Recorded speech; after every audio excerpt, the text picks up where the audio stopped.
Yeah, I think just growing, all personally growing our student base. That's nice, But I think we all kind of have the same goals, which is getting more independent work, more work through the co-op, and less contract work. Because we all still, we're all self-employed, so we work for the co-op. We do gigs, we teach for a bunch of different schools. So it's just starting, but it's on the right path of getting working for these other music schools that are kind of ripping us off and moving into that direction, growing it.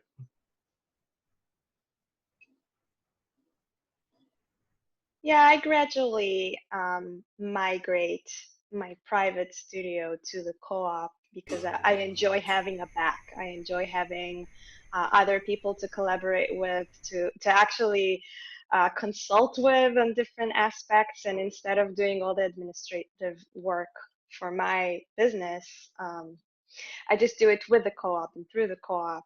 So it's a lot of the spare time that I would invest before in advertising and in administrative work. I do the same, but only for the co-op. So not a lot has changed. It's just shifted. Yeah, same. One thing that just popped into my head, like an advantage of the co-op teaching-wise, is something I get worried about sometimes is like concerts for students, how to organize all that, because that's something music schools, support you. And the fact that there are so many different instruments being learned, we could easily have chamber concerts and have our students play with each other, which I think it's just popped into my head. Would be really cool and would be another different aspect of the teaching part, because normally you don't really have a pool of musicians to pull from when you're trying to put together a concert, which I've never even done, but that could Yeah, that was my dream when we started talking about how the co-op will actually gonna look like before we incorporated. One of the things that came up was all the good things that studios and school give their students and give us as teachers, and we wanted to create a home for that as well. So creating workshops and concerts and exchanging even curriculum ideas and how to teach in different genres.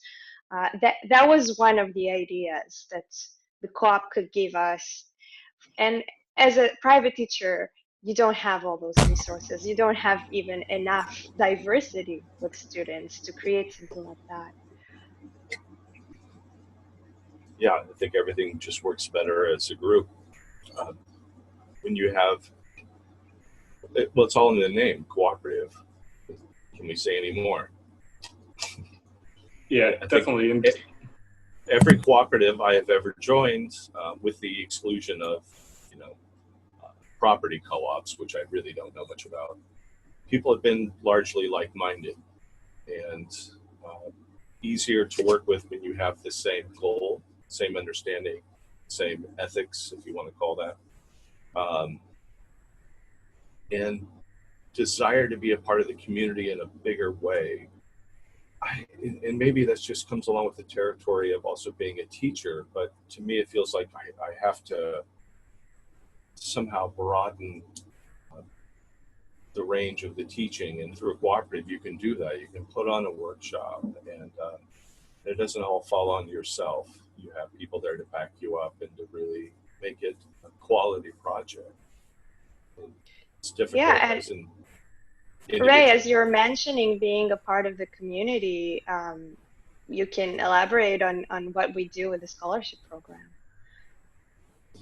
Well, the scholarship program was probably, if you're a co-op, once again, in my opinion, you have a mission statement.